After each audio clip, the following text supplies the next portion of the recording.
కుటుంబం ద్వారా కృతజ్ఞతలు అయినప్పటికీ దేవుని కృతజ్ఞతలు చేయడానికి వాక్యమే ఆధారం కనుక వాక్యం చేతనే హెచ్చరించబడుతూ మన జీవితాల్లో దేవుడు చేసినటువంటి క్రియలను బట్టి ఆయనకు మనం మరింత దగ్గరగా వెళ్తూ మన జీవితాన్ని సాధనం చేసుకోవడం చాలా అవసరమైనది కనుక ప్రాముఖ్యంగా దేవుడు మన దగ్గర నుంచి ఏం ఆశిస్తున్నాడు అనేటువంటిది మనం దేవుడికి ఇవ్వాల్సి ఉంది. మీరు మీ పిల్లల దగ్గర నుంచి ఏం ఆశిస్తారు?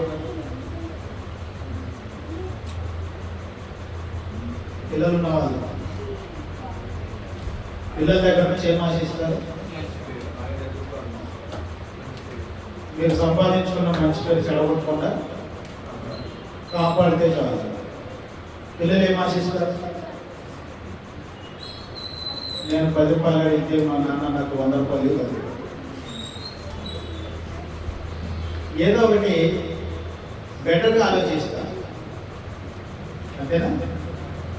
మనం ఒక దగ్గర నుంచి ఏదైనా ఆశించగలుగుతున్నామంటే అది బెటర్దై ఉండాలి, అది మంచిదై ఉండాలి, అది మనకు మేలు చేసేదై ఉండాలని ఆశిస్తాడు. దేవుడు మన దగ్గర నుంచి ఏం ఆశిస్తాడు? మనలాగా ఆలోచిస్తాడు ఆయన కూడా. నాకు పలాంటి కావాలి వీళ్ళ దగ్గర నుంచి, వీళ్ళ డబ్బులని నాకు కావాలంటాడు దేవుడు, వీళ్ళ ఆస్తులు నాకు కావాలంటాడు. దేవుడు మన దగ్గర నుంచి ఏం ఆశిస్తూ ఉంటాడు అంటే మనకి ప్రయోజనం ఏదో అది మనం చెయ్యాలని ఆశిస్తాడు. మనకి ఏది ప్రయోజనమో ఆయన కాదు ప్రయోజనం కదా, దేవునికి ప్రయోజనకరంగా ఉండాలని కాదు ఆయన ఆశించేది. మనకి ఏది ప్రయోజనం అవుతుందో అది మనము చెయ్యాలని దేవుడు మన దగ్గర నుంచి ఆశిస్తాడు. మనము దేవుని పిల్లలుగా ఏం గుర్తించాలని అంటే దేవుని యొక్క మనసును గుర్తించాలి, ఆయన యొక్క హృదయాన్ని మనం ఎరిగిన వారమై ఉండాలి. తల్లిదండ్రులు పిల్లల విషయంలో ఏ విధంగా అయితే అనేక విషయాల్లో ప్రయాసపడుతూ అనేక ఇబ్బందులని ఓర్చుకుంటూ వారికి ఒక మంచి భవిష్యత్తుని ఇవ్వాలని ప్రయత్నపడుతూ వారు ఒకవేళ ఎక్కడైనా మీ యొక్క ప్రయత్నాన్ని మీ యొక్క ప్రయాసాన్ని గుర్తించకపోతే కూర్చోబెట్టుకొని చెప్తారు కదా, ఇవన్నీ చేసేది మా గురించి అనుకుంటున్నావేమో కాదు, ఇవన్నీ చేసేటివన్నీ మీ గురించే. మనకున్నటువంటి చిన్న రేకుల షెడ్ పీకేసి ఒక మంచి ఇల్లు కడుతున్నానంటే ఎవరి కోసం? మీకోసం.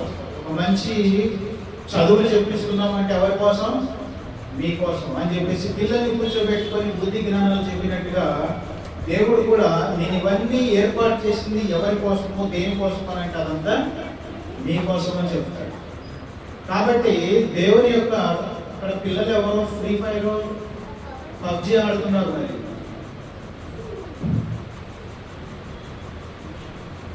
What are you doing?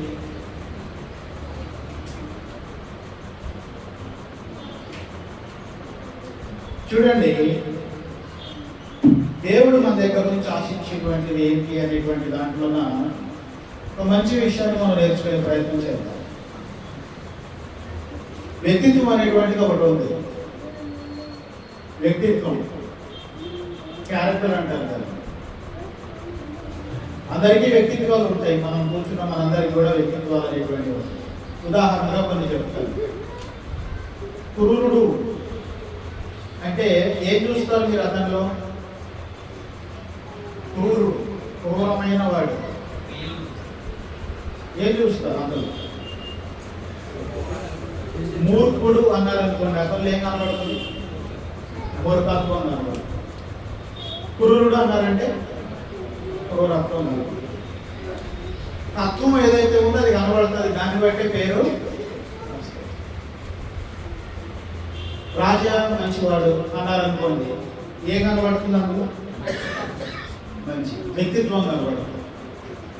ఇలాగున వ్యక్తిత్వం అనేటువంటి దాన్ని మనం సంపాదించుకోవడానికి ప్రయత్నం చేస్తూ ఉంటాం చాలాసార్లు. ఉదాహరణకి స్కూల్లో స్టూడెంట్స్ ఉంటారు, బాగా చదివి ఎగ్జామ్స్లో పాస్ అయితే నేను బెస్ట్ స్టూడెంట్గా ఉండాలని ఆశపడతాను. స్టూడెంట్స్గా ఉండటం నార్మల్, బెస్ట్ స్టూడెంట్గా ఉండడం అనేటువంటిది అతనిలో ఉన్నటువంటి ఒక గొప్ప సమస్య. అతని వ్యక్తిత్వాన్ని అతను ఇంప్రూవ్ చేసుకోవడానికి ప్రయత్నం చేస్తాడు. నాకు 300 మార్కులు 600 ఉన్నాయి అనుకోండి, అందులో 300 వస్తే పాస్ అయినట్టే. చాలా అనుకుంటే సాధారణ స్టూడెంట్ లాగానే పరిగణించబడతారు. ఓ 400, 500 వచ్చాయనుకోండి ఒక మంచి స్టూడెంట్, 550 పైగా వచ్చాయనుకోండి ఆటోమేటిక్గా పేపర్లో కూడా పడుతుంది ఫోటో. అవునా? ఏమని చెప్తారు? నారాయణ చైతన్య వాళ్ళకి ఏమని చెప్తారు? దేశ వాయిస్లో 1 1 1 ఫస్ట్ ఉన్న ఒకట్లని మావే అని చెప్పేసారు. బెస్ట్ అనేటువంటిది ఏదైతే ఉంటుందో అది కావాలని కోరుకుంటారు. మనిషిలో ఉన్న సహజ లక్షణం అదే. ఈ వ్యక్తిత్వం అనేటువంటి దాన్ని ఇంప్రూవ్ చేసుకోవడానికి దేవుడు మనిషిలోనే ఒక సహజ లక్షణం పెట్టాడు. క్యారెక్టర్ డెవలప్మెంట్ అనేటువంటిది ఖచ్చితంగా ప్రతి ఒక్కరిలోనూ ఉండాలి. అది డెవలప్ చేసుకోవడానికే మనుషులు ఆలోచన చేస్తారు. ఆలోచన చేసేలాగే దేవుడు పెట్టాడు. కానీ కొంతమంది షార్ట్ కట్స్ వెతుకుతారు. దాంట్లో క్యారెక్టర్ డెవలప్మెంట్ చేసుకోవడానికి షార్ట్ కట్లో వెతుకుతూ ఉంటారు. అంటే తప్పు చేసినా సరే మంచోడుగా కనపడాలని కొంతమంది అనుకున్నారు. తప్పు చేసినా సరే నేను మంచోడుగానే కనపడాలి అని అనుకుంటారు. అంటే ఏంటి?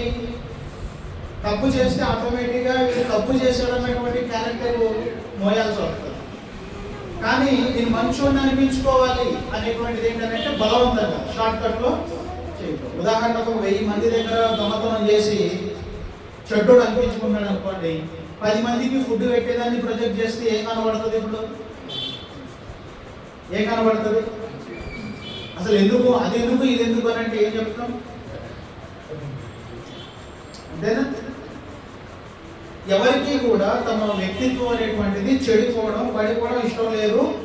ఈవెన్ వాళ్ళు తప్పు చేసినా కూడా, వాళ్ళు పాపం చేసినా కూడా తమ వ్యక్తిత్వం దిగజారిపోవడం అనేటువంటిది వారికి ఇష్టం లేదు. కానీ దిగజారిపోతుంది, పడిపోతుంది, అవమాన పాలవుతారు, అభాస పాలవుతారు, వాళ్ళు అనేక రకాలైనటువంటి ఇబ్బందులకు గురవుతూ ఉంటారు. అది రెండో విషయం. దేవుడు ఏం కోరుకుంటాడు మన దగ్గర నుంచి? ఒక క్రైస్తవ దగ్గర నుంచి తమ వ్యక్తిత్వం ఎలా ఉండాలని ఆశపడతాడు. ఉదాహరణకి ఆయన మన దగ్గర నుంచి ఏం కోరుకుంటున్నాడు? ఎఫెసీయులకు రాసిన పత్రిక 4వ అధ్యాయము 22వ వచనం నుంచి చూడండి. కావున మునుపటి ప్రవర్తన విషయంలోనైతే మోసకరమైన దురాశల వలన చెడిపోవు మీ ప్రాచీన స్వభావము మోసకరమైన దురాశల వలన చెడిపోయే మీ ప్రాచీన స్వభావము. అంటే ప్రాచీన స్వభావం అంటే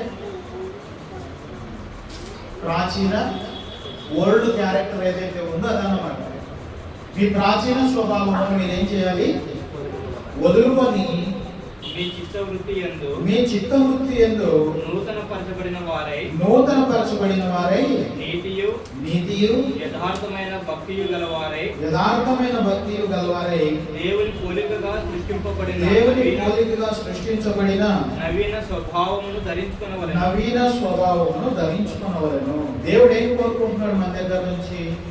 అంటే ఒక క్రైస్తవం దగ్గర నుంచి, ఆయన నమ్మిన వ్యక్తుల దగ్గర నుంచి అంటే నవీన స్వభావము కావాలి. ఏంటి నవీన స్వభావము, ఏంటి ప్రాచీన స్వభావం అనే దానికి ఆయన ఆల్రెడీ డెఫినేషన్ ఇస్తూ ఉన్నాడు. దురాశల చేత మోసపరచబడేటువంటి ఒక ప్రాచీన స్వభావం మనలో ఉండింది. ఇప్పుడు మీరు దాన్ని వదులుకొని దేవుని మూలముగా సృష్టించబడిన నవీన స్వభావాన్ని మీరు ధరించుకోవాలని దేవుడు కోరుకుంటాడు. అంటే ఒక క్యారెక్టర్ మీలో ఉండింది ఇన్ని రోజులు ఇంతకాలము, అది వదిలిపెట్టి ఇప్పుడు కొత్త క్యారెక్టర్లోకి మీరు రండి అని చెప్తున్నాడు. అసలు ఈ క్యారెక్టర్ డెఫినేషన్ లేకుంటే క్యారెక్టర్ని ఎలా డివైడ్ చేయాలి అంటే ఏ భావంతో మనం దీన్ని తీయాలి? ప్రాచీన స్వభావంలో మనకి తెలియాలి. మనం ఎలా చేసేవాళ్ళం? ఉదాహరణకి ప్రాచీన స్వభావంలో మందు తాగే అలవాటు ఉందనుకోండి, ఎలా దానికోసం ప్రయాసపడతారు? ప్రాచీన స్వభావంలో మందు తాగే అలవాటు ఉంటుంది, దానికోసం ఎలా ప్రయాసపడతారు? ఒక తాగుబోతుని మీరు చూస్తే మీకు అర్థం అవుదా? ఏం చేస్తాడు దానికోసం? ఉదయం లేచిన దగ్గర నుంచి చెప్పండి, ఒక తాగుబోతు తన ప్రాచీన స్వభావ విషయంలో ఏం చేసేవాడు? ఉదయం లేచినప్పుడు ఏం చేస్తాడు? ఆలోచనలో ఏం చేస్తాడు? ఆలోచనలో సాయంత్రంలోకి వెళ్ళాలి. ఇంకా ప్లాన్స్, దానికి రచించే ప్లాన్స్ ఉంటాయి. ఏమేం చేస్తాడు? ఇంకా లేచిన తర్వాత వెంటనే కొంతమంది స్నానం చేయరు, కొంతమంది బ్రష్ చేయరు, ఏమి చేయరు. ఫస్ట్ వైన్ షాప్ చేసి మందు తెచ్చుకొని అప్పుడు బ్రష్ చేసి అప్పుడు స్నానం చేసి అప్పుడు ఏదో తినాలనుకుంటుంది, అప్పుడు తాగి బయటికి వెళ్తూ ఉంటారు. అది తాము ప్రాచీన స్వభావంలో తాము చేయదగిన క్రియలకు తాము అంకిత భావంతో పనిచేయాలి. హార్ట్ఫుల్గా పనిచేయడం. మందు తెచ్చుకోవడం అనేటువంటిది ఎవరైనా ఫోర్స్ చేయాలి అతన్ని, తెచ్చుకోకు మందు తాగు ఎంతసేపు సీసా ముందు ఎక్కువ కూర్చొని వస్తూ ఉంటాం, ఇంకా తాగేసి ఇవన్నీ చెప్పాలి ఆయనకి. ఏమి లేదు. ఇంకా ఇప్పుడు ఏం చేయాలి? ఎవరు మోటివేషన్ చేయగలరా? అతనే మోటివేషన్ తెచ్చుకుంటాడు. ఎవరు ప్రేరేపించే పనులు అతనే ప్రేరేపించుకుంటాడు. So end of the day తాగిన తర్వాత సంతృప్తి చెందే వరకు అందరు దాని మీదనే దృష్టి పెట్టి పనిచేస్తారు. ప్రాచీన స్వభావంలో ఒక వ్యక్తి మందు తాగే వ్యక్తి అయితే దానికోసం అహర్నిశలు కష్టపడి పనిచేస్తారు. ఇప్పుడు చిత్తవృత్తి ఎందు నూతన పరచబడ్డాం. చిత్తవృత్తి ఎందు ఒక తాగుబోతు ఏం చేశాడు? కష్టపడ్డాడు, పనిచేశాడు, ఆలోచించాడు, దాని మీద ఆధారపడ్డాడు, దాన్ని తాగిన తర్వాత సంతోషపడ్డాడు. చిత్తవృత్తిలో అలా ఉంటుంది. చిత్తవృత్తి ఎందు నూతన పరచబడినటువంటి నవీన స్వభావంలో కూడా ఏం చేయాలన్నమాట? ఏం చేయాలి? శ్రీధర్ గారు ఫోన్ చేసి ఈరోజు మా ప్రేయర్ పెట్టావు రండి అని చెప్పాడు. చిత్తవృత్తి అంటే ఏం చేయాలి? ఇప్పుడు ఈరోజు శ్రీధర్ గారు ప్రేయర్ పెట్టారు, మనము వెళ్ళాలి. వెళ్ళడానికి 10 కిలోమీటర్ల దూరం ఉంది. ఏం చేయాలి? చిత్తవృత్తిలో ఏమేం చేయాలి? ఎగ్జాంపుల్ మా కిరణ్ అని చెప్తున్నా, ఈరోజు ఇందాకే చెప్పాడు. ఆయన ఇంటికి వెళ్ళలేదు, ఆఫీస్ నుంచి నేరుగా వచ్చేసాడు. వచ్చిన తర్వాత ఒక మాట అన్నాడు, బ్రదర్ నాకు అసౌకర్యంగా ఉంది, అయినా సరే మీరు చెప్పారు కాబట్టి నేను ఖచ్చితంగా రావాలని అనుకున్నాను కాబట్టి వచ్చేసాడు. రావాలన్న మనసు ఏదైతే ఉందో అది మిమ్మల్ని రప్పించేస్తుంది, నడిపించేస్తుంది. వెళ్ళొద్దన్న మనసు కూడా ఒకటి వస్తుంది. అప్పుడేమవుతుంది? ఆ రోజు ఆరోగ్యం బాగోదు, ఆ రోజు వర్షం పడవచ్చు, ఆ రోజు ఎండ ఎక్కువ ఉండొచ్చు.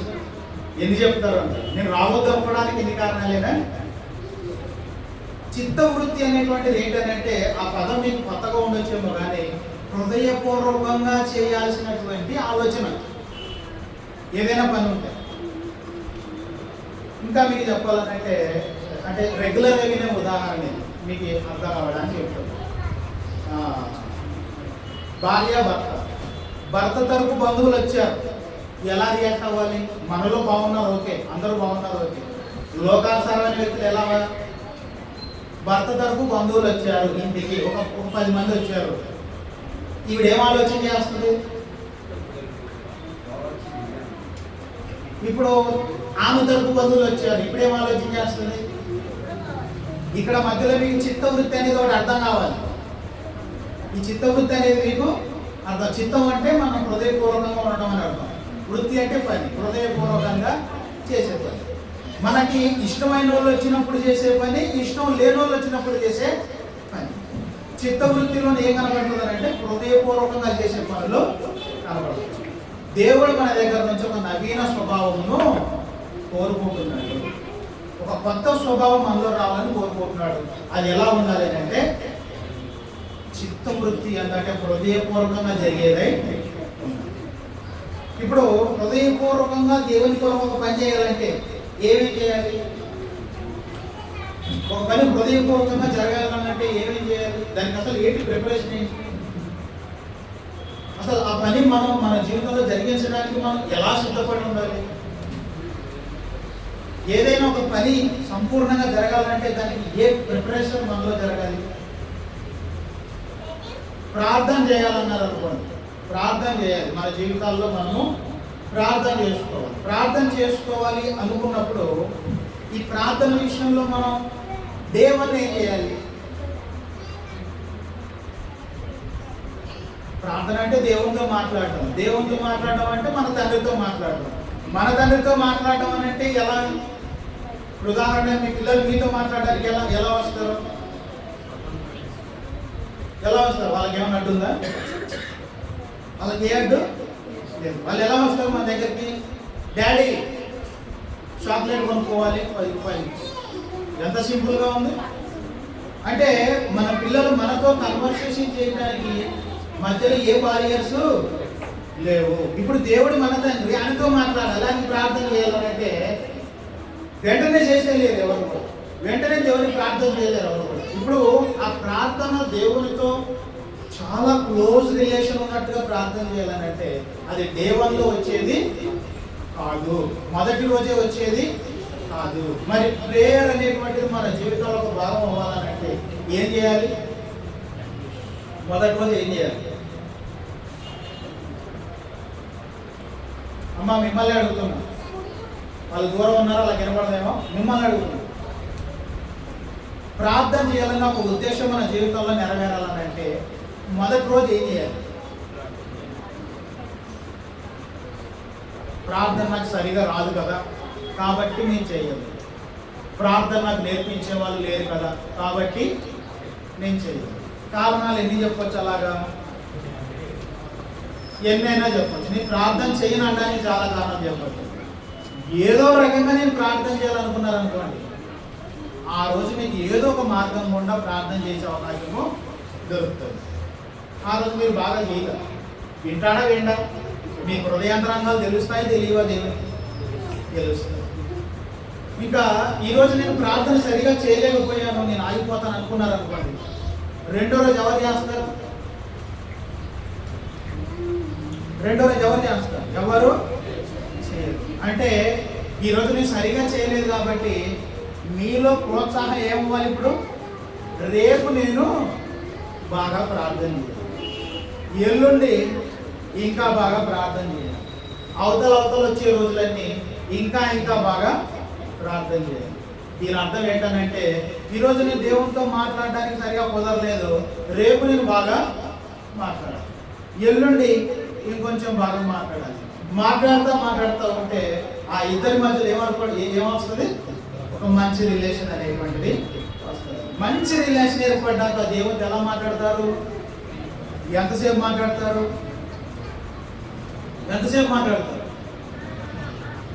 కొంతమంది రెగ్యులర్గా చేసే ప్రార్థనే కదా 2 నిమిషాల్లో చేసేద్దాం అనుకుంటాం. దేవుడే కదా 2 నిమిషాలు. ఇంతకు బంధం ఏర్పడే కొద్దీ ఆ సంభాషణ పెరగాలి, చాలా పెద్దదైపోవాలి. కొంతమంది భక్తులు తమ ప్రార్థనలు ఎలా చేశారు? రోజులు. రాజైన దావీదు తన ప్రార్థనలు చేసేటప్పుడు తన కన్నీళ్లతో ప్రార్థన చేసేటప్పుడు దాన్ని వర్ణించడం ఎలా వర్ణిస్తాడు ఆయన? తన పరుపు ఆ కన్నీళ్లలో తేలుతుందని చెప్పేసి అంటారు. ఇది ఒక కోణం మాత్రమే. ఒక వ్యక్తిత్వం ప్రార్థించి ఒక తత్వం మనలో రావడానికి ఇది ఒకటి మాత్రమే. మనకు అసలైనటువంటి జీవితం ప్రార్థన, భక్తి, భయము, ఇంకా ఆయనకు వచ్చిన జ్ఞానం, ఇంకా ఎన్నో సంగతులు ఉన్నాయి. వీటన్నిటి విషయాల్లో మనం ఎలా అవ్వాలి? నవీన స్వభావంలోనికి రావాలి. స్వభావం వెంటనే రాదు. నేనేం చెప్పదలిచానంటే ఏదైనా ఒక పనిని మొదట ప్రారంభించాలి. ప్రారంభించిన పనిని తరచుగా చేస్తూ వస్తే అది అలవాటుగా మారుతుంది. ఏదైతే మనకు అలవాటుగా మారుతుందో అది మన స్వభావముగా ఎంచబడుతుంది. ఏదైతే మన స్వభావంగా ఎంచబడుతుందో అదే మన వ్యక్తిత్వం అని ఎంచబడుతుంది. అర్థమవుతుందా? ఏదైనా ఒక పనిని ఒకసారి చేసి ఆపేయకుండా పదే చేయటం వల్ల అది మనకు అలవాటుగా మారుతుంది. అలవాటు కాస్త ఏమవుతుంది? స్వభావంగా మారుతుంది. స్వభావాన్ని ఏమని గుర్తిస్తారు? ఒక వ్యక్తిత్వంగా గుర్తిస్తారు. మంచి సింగర్ ఎవరైనా ఉన్నారా మీలో మంచి సింగర్ ఉన్నారా? ఎవరు లేరా? మంచిగా వంట ఉండే వాళ్ళు ఎవరైనా ఉన్నారా? మీకు మీరే చెప్పుకోకండి, పక్కన వాళ్ళు చెప్పండి. ఉన్నారా లేరా? ఈ చర్చిలో బాగా వంట ఉండే వాళ్ళు ఉన్నారా? మా గిరణ్ ఉన్నాడు, లక్ష్మణ పొంది. ఓకే, ఆ పేరు ఎలా వచ్చిందా వాళ్ళకి? వీళ్ళు బాగా చేస్తారు అనేటువంటిది ఎలా వచ్చింది? అందరూ చేస్తారు, ఇక్కడ ఉన్న వాళ్ళంతా చేస్తారు, కానీ వాళ్ళు మాత్రం బాగా చేస్తారు. ఎక్కువ మంది వచ్చినా చేస్తారు. ఈ ట్యాక్స్ ఎలా వస్తాయి?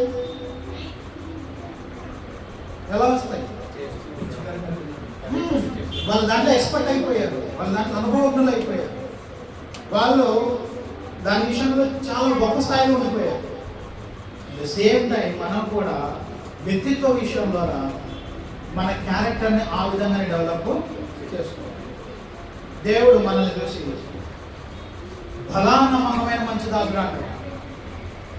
దాసులు చాలా మంది ఉంటారు, చెడ్డ దాసులు కూడా ఉంటారు. కానీ బలా నమ్మకమైన దాసులు అనేటువంటి వాళ్ళు చాలా తక్కువ మంది ఉంటారు. మనం ఏ కేటగిరీలో ఉండాలి? 3 వ్యక్తిత్వాలు మీకు చెప్తున్నాను. బలా నమ్మకమైన దాసుడు, నమ్మకమైన దాసుడు, చెడ్డ దాసుడు. ఈ మూడిట్లో ఏది మీకు గొప్పగా కనబడుతుంది? ఏ వ్యక్తిత్వం మీకు గొప్పగా కనబడుతుంది? బలా నమ్మకమైన మంచి దాసుడా అంటే ఆ వ్యక్తిత్వాన్ని మనం కోరుకునేటువంటి వారుగా ఉండాలి. కాబట్టి ఆ వ్యక్తిత్వం ఎలా వస్తుందని చెప్తున్నాము? ఫస్ట్ ప్రారంభించండి, అలవాటు చేసుకోండి, స్వభావంగా మార్చండి. స్వభావం కాస్త వ్యక్తిత్వంగా పెంచబడుతుంది. బైబిల్లో కొంతమందిని దేవుడు వర్ణించిన తీరు ఒకలా ఉంది. ఏమన్నానంటే హేబేలు గురించి మాట్లాడుతూ ఏమన్నాడు? శ్రేష్టమైన అర్పణ అర్పించాడు. హేబేలు యొక్క వ్యక్తిత్వాన్ని ఆయన వర్ణిస్తూ హేబేలు శ్రేష్టమైన అర్పణ అర్పించాడు, అది ఆయన వ్యక్తిత్వం అని చెప్పాడు. తర్వాత అబ్రహాము దగ్గరకు వచ్చేసరికి ఏమన్నాడు? అబ్రహాము దగ్గర ఏమన్నాడు? అబ్రహాముని ఏమన్నాడు? ఆయన ఏమని హెచ్చబడ్డాడు? దేవునికి స్నేహితుడు. ఎలా వచ్చింది ఆ పేరు? దేవునికి స్నేహితుడు అనే పేరు ఎలా వచ్చింది? ఉరిగిన పెట్టేస్తున్నాడు దేవుడు. దేవునికి స్నేహితుడు. మిగిలిన వాళ్ళు దేవునికి స్నేహితులు కాదు. అబ్రహాం ఒక్కడే దేవునికి స్నేహితుడు. తర్వాత రాజు అయిన దావీదు వస్తాడు. ఆయన గురించి ఏం మాట్లాడతాడు? హృదయానుసారుడైన మనుషుడు. అవునా? ఇలాగున కొంతమంది భక్తుల్ని దేవుడు ఓన్లీ వాళ్ళ పేరుని బట్టి మాత్రమే కాకుండా వాళ్ళ వ్యక్తిత్వాన్ని బట్టి మాట్లాడడం మనం చూస్తాం. లోకమంతా చూసినప్పుడు నోవహు కాలంలో నోవహు ఒక్కడే ఎలా కనబడతాడంట? నీతిమంతుడుగా కనబడతాడు. తర్వాత యోహాను గురించి ఏం చెప్తాడు? బాప్తిస్మా యోహాను గురించి యేసుక్రీస్తు స్త్రీలకైన వారిలో యోహానే చాలా గొప్పవాడని. ఇలా ఎందరికో చాలా మందికి ఎన్నో రకాలైన ట్యాగ్ లైన్స్ వస్తాయి. ఎందుకంటే వారు తమ వ్యక్తిత్వాన్ని అలాగునే ఇంప్రూవ్ చేసుకోగలిగారు. మనకి రావాల్సిన వ్యక్తిత్వం ఏంటి? మనకి రావాల్సిన వ్యక్తిత్వం ఏంటి? రోమపత్రికలో చూడండి, రోమపత్రిక 8:29.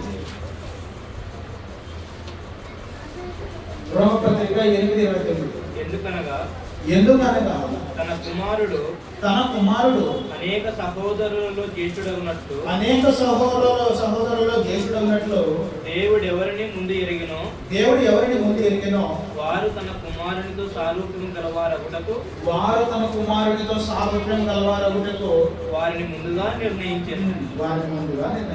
అసలు మనలో రావాల్సిన వ్యక్తిత్వం, మనలో రావాల్సినటువంటి ఒక క్యారెక్టరైజేషన్ ఏంటంట? తన కుమారునితో సారూప్యము గలవారు అవ్వాలి. మనం ఏమవ్వాలంట? యేసుక్రీస్తు వంటి సారూప్యం గలవారము అవ్వాలి. యేసుక్రీస్తు యొక్క రూపం ఏంటి? యేసుక్రీస్తు యొక్క రూపం ఏంటి? ఆయన 6 అడుగులు ఉండింటాడా? యేసుక్రీస్తు ఒక 6 అడుగులు ఉండింటాడా భూమి మీద బ్రతికినప్పుడు? అనుకుందాం, వాళ్ళ హైట్ మనకి. మనం కూడా 6 అడుగులు పెరగచ్చు. ఆయన రూపం ఏంటి? శరీర సంబంధమైన రూపం అసలు కానే కాదు. మరి అయితే ఏంటి ఆయన రూపం? మీరు యేసుక్రీస్తుని వర్ణించాలంటే ఏమేమి చెప్పి వర్ణిస్తారు? యేసుక్రీస్తు ప్రేమమయుడు, యేసుక్రీస్తు కరుణామయుడు, దయామయుడు, కృపామయుడు, ఇంకా నీతిమంతుడు, పరిశుద్ధుడు, పవిత్రుడు, ఇంకా క్షమించే గుణము గలవాడు. ఇలా ఎన్ని చెప్పచ్చు యేసుక్రీస్తు గురించి? ఎన్నైనా వర్ణించవచ్చు.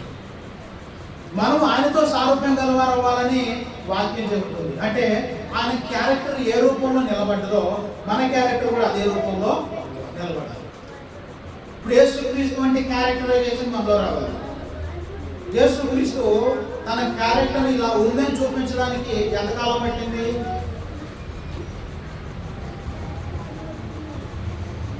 యేసుక్రీస్తు తన క్యారెక్టర్ ఇలా ఉంది అని మనకి చూపించడానికి ఎంతకాలం పట్టింది? 33.5 సంవత్సరాలు. మన జీవితకాలం ఎంతో తెలియదు, భవిష్యత్తు ఎంతో కూడా తెలియదు మరి. అంటే మనం దేవుని ఎరిగిన తర్వాత నుంచి జీవితాన్ని మనం కొలతేసుకుంటూ వస్తే, మనం బాప్తిజం పొందిన దగ్గర నుంచి లెక్కేసుకుంటూ వస్తే, ఇప్పుడు నేను బాప్తిజం పొంది 10 సంవత్సరాలు అయితే ఎంతకాలం బతుకుంటారో తెలియదు. ఇప్పటి వరకు ఈ 10 సంవత్సరాల్లోన యేసుక్రీస్తు యొక్క క్యారెక్టర్కి నేను ఎంతవరకు మ్యాచ్ చేయగలిగాను, ఎంతవరకు దాన్ని అందుకోగలిగాను. ప్రేమించే విషయం అన్నాం, కరుణించే విషయం అన్నాం, క్షమించే విషయం అన్నాం, నీతి, పరిశుద్ధత, పవిత్రత అని చెప్పుకోవచ్చు. వీటన్నిటి విషయంలో యేసుక్రీస్తు ఇంతలో ఉంటే నేను ఎంతవరకు దాన్ని అందుకోగలిగాను. అంటే ఈయన వ్యక్తిత్వం కదా మనలో రావాలి.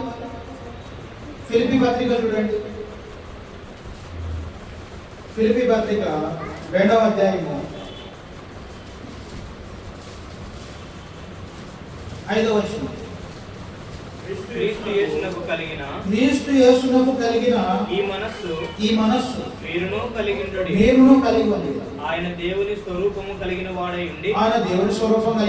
ఉండి దేవునితో సమానముగా ఉండుట విడిచిపెట్టకూడని భాగ్యం ఎంచుకోనలేదు కానీ మనుషుల పోలికగా పుట్టి దాసుని స్వరూపమును ధరించుకొని తన్ను తానే రిక్తునిగా చేసుకొనెను. ఇప్పుడు ఆయన తనను తాను రిక్తునిగా చేసుకొనెను అనే వ్యక్తిత్వం ఆయనదైతే, ఆయన ఏ స్థాయి నుంచి ఏ స్థాయికి రిక్తునిగా చేసుకున్నాడంట?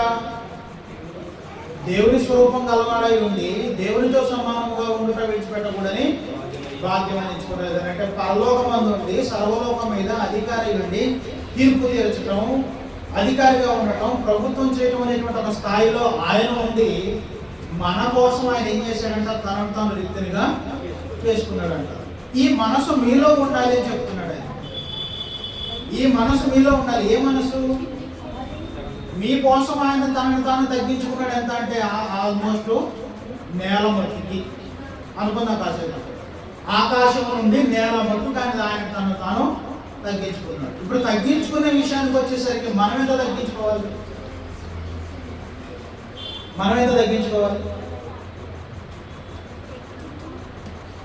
దేవుడు బలవంతంగా ఉంచితే తప్ప వంగమను. ఆయన బలవంతంగా పడేస్తే తప్ప పడేనంతసేపు ప్రసంగి గ్రంథంలో ఉంటుంది. కొంతమంది దుర్మార్గులంట తమకు శిక్ష వెంటనే రాదని చూసి అధికంగా దుర్మార్గములు చేయడానికి వెళ్తారంట. అంటే తాము చేసినటువంటి ఒక వెధవ పనికి దేవుడు వెంటనే శిక్షించట్లేదని మరలా అలాంటి వెధవ పనులు చేయడానికే వెళ్తారు. సో తీరా కొంతకాలం గడిచిన తర్వాత వాళ్ళు ఏం చేస్తారు? దేవుని చేతనే దేవుని ఉగ్రతకి బలైపోతారు. అంటే దేవుడు బలవంతంగా పడేస్తే తప్ప పడని స్థితిలో మనం ఉన్నాం. కానీ యేసుక్రీస్తు ఏం నేర్పిస్తున్నాడు? మీరు కూడా తగ్గించుకోవాలి. మీ వ్యక్తిత్వ విషయంలో మీరు కూడా తగ్గి ఉండాలి. ఆయన మన కోసం తగ్గించుకున్నాడు. మరి మేము ఎవరి కోసం తగ్గించుకోవాలి?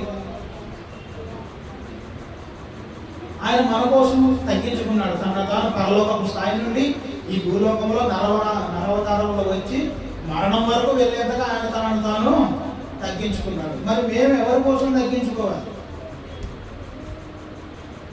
ఎవరైనా ఉన్నారా మన కోసం? మనం తగ్గించుకోవడానికి ఎవరైనా ఉన్నారా లేరా? నాకు రమేష్ అన్న గొడవ అయింది. ఎందుకు అయింది? రమేష్ అన్న మీదే తప్పు. ఆయన అంటున్నాడు డేవిడ్ రాజు మీది తప్పు, నాది తప్పు. ఇది జరుగుతుందా జరగదా? మన ఇళ్లలో, మన బంధాల మధ్యలో జరుగుతుందా జరగదా? తగ్గితే ఏమవుతుంది? ఆ రోజు తగ్గితే ఏమవుతుంది? తగ్గితే భయపడినట్టు. ఎన్ని కారణాలు చెప్పొచ్చు తెలుసా? నాకు కూడా సెల్ఫ్ రెస్పెక్ట్ ఉంది. నేనేమంత తక్కువైన మనిషిని, నేనెందుకు తగ్గాలి? నా దానికి ఇంత బలం పెట్టు. ఇంత ఈగోగా మనం వెళ్తామంటే యేసుక్రీస్తుని పక్కన పెట్టుకుంటే ఆయన లాగి పెట్టి ఒకటి పడతాడు మనల్ని. నేను ఇంత తగ్గి చూపించినా కూడా నువ్వు తగ్గనట్టు. తగ్గే మనసు మనలో ఉండాలి. క్రీస్తు యేసునకు కలిగిన ఈ మనసు మీరు తగ్గించుకోండి. ఎవరెవరి విషయంలో? ఇదిగో భార్య అయితే భర్త విషయంలో, భర్త అయితే భార్య విషయంలో, ఇదిగో నువ్వు పిల్లలుగా ఉంటే తల్లిదండ్రుల విషయంలో నువ్వేమవ్వాలి? ఒకవేళ ఎంప్లాయీ అయితే నీ యజమానుడి విషయంలో తగ్గి ఉండడం అంత మేలు ఇంకోటి ఏది లేదు. నిందిస్తారా? నిందించండి. బాధ పెడతారా? బాధ పెట్టండి. దాని ప్రతిఫలం ఏమీ కోల్పోవు. దానికి రెట్టింపు నువ్వు ఖచ్చితంగా పొంది తీరుతావు. కాబట్టి యేసుక్రీస్తును కలిగిన ఈ మనసు మీలో ఉండాలని చెప్పాడు. తర్వాత మరొకటి మనం చూద్దాము. రోమిలో రాసిన పత్రిక 12వ అధ్యాయం 2వ వచనం. మీరు ఈ లోక మర్యాదను అనుసరింపక ఉత్తమమును అనుకూలమును సంపూర్ణమై ఉన్న దేవుని చిత్తం మీద పరీక్షించి తెలుసుకున్నట్లు మీ మనస్సు మారి నూతన మగుట వలన రూపాంతరం పొందుడి. మన మనస్సు మారి రూపాంతరము చెందాలి. క్రీస్తు సారూప్యం మొదలు రావాలంటే మనం ఏమవ్వాలంట? మన మనసు మార్చుకుంటూ రూపాంతరము చెందాలి. ఉదాహరణకి పౌలు గారి జీవితం మీకు అందరికీ తెలుసు, బాగా తెలుసు. పౌలు సౌలుగా ఉన్నప్పుడు ఏం చేసేవాడు? పౌలు సౌలుగా ఉన్నప్పుడు హింస పెట్టేవాడు. ఇప్పుడు సౌలు పౌలుగా మారిన తర్వాత ఆయన ఎవరినైతే ఏ కేటగిరీ వాళ్ళనైతే చంపేవాడో ఆ చచ్చే వారి లిస్టులో చేరడానికి వచ్చాడు. ఏంటిది? రూపాంతరము. మనలో రూపాంతరం రావాలని దేవుడు కోరుకుంటాడు. అది ఒకసారి వస్తుందంటే రాదు. మరి ఒకసారి రాగానే ఎలా చేయాలంట? ఒకసారి రాని రూపాంతరాన్ని అయితే ఎలా చేయాలంట? ఎలా చేయాలి? మొదట ప్రారంభించాలి, తర్వాత ప్రాక్టీస్ చేయాలి. ప్రాక్టీస్ చేస్తే అలవాటు అవుతుంది. అలవాటు కాస్త స్వభావంగా మారాలి. అంటే స్వభావంగా మారే వరకు ఏం చేయాలి? దాన్ని ప్రాక్టీస్ చేసుకుని నాకు రావట్లేదని చెప్పేది ఏది లేదు. దేవుని భక్తి విషయంలో ఇది నాకు రావట్లేదని చెప్పడానికి ఏది లేదు. రావట్లేదంటే అర్థం ఏంటి? ప్రారంభించలేదు, ప్రాక్టీస్ కూడా చేయలేదు. తిమోతి పత్రికలో చూడండి, మొదటి తిమోతి 4వ అధ్యాయం. తిమోతి మొదటి పత్రిక 4వ అధ్యాయము 7వ వచనం నుండి చూడండి. అపవిత్రములైన ముసలమ్మ ముచ్చటలను విసర్జించి దేవభక్తి విషయంలో నీకు నీవే సాధకము చేసుకొనుము. ఏమంటాడు ఆయన? నువ్వు దేవభక్తుడిగా కనబడాలి, నువ్వు దేవునికి భక్తుడిగా కనబడాలి. ఎవరైనా నిన్ను చూస్తే నీ వ్యక్తిత్వం నువ్వు తిమోతిలా కనబడద్దు. నువ్వు దేవుని భక్తుల్లా కనబడాలంటే ఏం చేయాలన్నమాట? నీకు నీవే సాధకము చేసుకోవాలి. ఎవరు వచ్చి సాధకం చేయించాలి? ఇంకా నీకు నీవే సాధకము చేయాలి. సాధకం చేయడం అంటే ప్రాక్టీస్ చేయటం. ఇంకా మనకి బాగా వచ్చిన భాష అభ్యాసము చేయటం. అభ్యాసం అంటే అది ఒక పని ఒక చోట ప్రారంభించినట్టే ఉండకుండా దాన్ని కొనసాగిస్తూ వెళ్ళడం. ఇలా చేయాలంటే ఇంకా దాని గురించి ఇంకా కొంచెం ఇంకో వివరం చెప్పాడు ఆయన. శరీర సంబంధమైన సాధనము కొంచెము మట్టుకే ప్రయోజనకరమగును కానీ దైవభక్తి ఇప్పటి జీవ విషయంలోనూ రాబో జీవ విషయంలోనూ వాగ్దానముతో కూడినదైనందున అది అన్ని విషయంలో ప్రయోజనకరము. అంటే అన్ని విషయాల్లో ప్రయోజనకరంగా ఉండేటువంటి దైవభక్తి అనే సాధకము మన జీవితాల్లో జరగాలి. ఇప్పుడు మనల్ని చూసి నేరుగా ఎవరైనా మీరు క్రైస్తవులు అని చెప్పే వాళ్ళు ఉన్నారా? మనల్ని చూసి నేరుగా మనల్ని చూసి మీరు క్రైస్తవులు అని చెప్పే వాళ్ళు ఉన్నారా? అంటే మనం బొట్టు పెట్టుకోం కాబట్టి, లేకపోతే ఇంకా వేరే ఏ కార్యక్రమాలు ఉన్నాం కాబట్టి అలా చెప్పడానికి ఓకే. అంటే ఆ విషయాలతో ఒప్పించడం ఓకే. క్రియలతో సహా ఇది క్రైస్తవులే చెప్పడానికి, క్రియలతో సహా చెప్పడానికి ఉందా? మనస్సాక్షిని మోసం చేయడానికి ఎవరికి సాధ్యపడదు. అవునా కదా? దైవభక్తి విషయంలో మనమే సాధన చేయాలి. అది ఇప్పటి జీవ విషయంలో అంటే ఈ లోకంలో బ్రతికున్నంత కాలము, రాబోయే జీవ విషయంలో అంటే నువ్వు చచ్చిన తర్వాత కూడా అది మనకి ప్రయోజనకరంగా ఉంటుందని చెప్పుకోవచ్చు. కాబట్టి ప్రియమైన వల్ల ఈరోజు మీరు ఆలోచన చేయాల్సినటువంటి ఒక ప్రత్యేకమైన సంగతి ఏంటంటే మన వ్యక్తిత్వాలే మారిపోవాలి, మన స్వభావాలే మారిపోవాలి, ఒక స్వభావం మనలో రావాలి. పిల్లలు రోజు ఎన్నింటికి లేస్తారు? పిల్లలు చదువుకునే పిల్లలు రోజు ఎన్నింటికి లేస్తారు? 6 అంతేనా? 9ంటికి పడుకొని 6ంటికి లేస్తారు. కొన్ని సందర్భాల్లో అంటే మీరు లేపుతారు, ఓకే సంతోషం. పెద్దవాళ్ళు అయిన తర్వాత వాళ్ళు మరలా 9కి పడుకొని 6 గంటలకి లేవగలుగుతున్నారంటే ఏం జరిగింది? పెద్దవాళ్ళు అయిన తర్వాత అంటే మీరు పిల్లలుగా ఉన్నప్పుడు 9కి పడుకోబెట్టి మీరు టీవీ ఫోన్ అన్ని ఆఫ్ చేసి 9కి పడుకోబెట్టి పొద్దున 6ంటికి లేపుతూ ఇది అలవాటు చేసుకో వచ్చారు. ఇప్పుడు జాబ్కి వెళ్ళే పరిస్థితి వచ్చింది ఆయనకి, ఆయన ఉద్యోగం చేయగలుగుతూ ఉన్నాడు అనుకోండి. ఇప్పుడు ఆయన ఎన్నింటికి లేస్తాడు? 6ంటికి లేస్తాడు. పైగా డౌట్ వచ్చి అలారం కూడా పెట్టుకుంటాడు, నేను 6ంటికే లేవాలి ఖచ్చితంగా. ఇప్పుడు 6ంటికి లేచేటువంటి ఎలా వస్తుంది ఆ స్వభావం? అది ప్రాక్టీస్లో ఉంది. ఆ ప్రాక్టీస్ అనేటువంటిది ఏది ఒక సామెత కూడా చెప్తారు, practice makes man perfect. Do you practice? Okay, Mahima practice చేస్తాం. మనందరి జీవితాల్లో ప్రాక్టీస్ ఖచ్చితంగా ఉండాలి. ఏ విషయాల్లో ప్రాక్టీస్ చేయాలి? ఏ విషయాల్లో ప్రాక్టీస్ చేయాలి? చాలాసేపు చెప్తున్నట్టు అనిపిస్తుందా? లేదా నార్సింగ్ చర్చి వల్ల ఎక్కువ గొప్పతనం ఏంటంటే గంటలు చెప్పినా ఇంటర్లో. నిజమేనా? బలవంతం ఒప్పుకుంటున్నారు కదా. ఓకే, 5 నిమిషాల్లో అయిపోతుంది, ఏ పని లేదు. మనము ఏ విషయాల్లో ప్రాక్టీస్ చేయాలి? ఏ విషయాల్లో ప్రాక్టీస్ చేయాలి?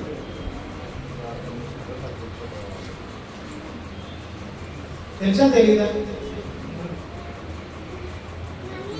సరే, మీకు క్లూ ఇస్తున్నాను. మీరు ఏ విషయంలో అంటే శర్మని అయిపోయింది, జస్ట్ మనం ప్రయత్నించి వదిలేయండి.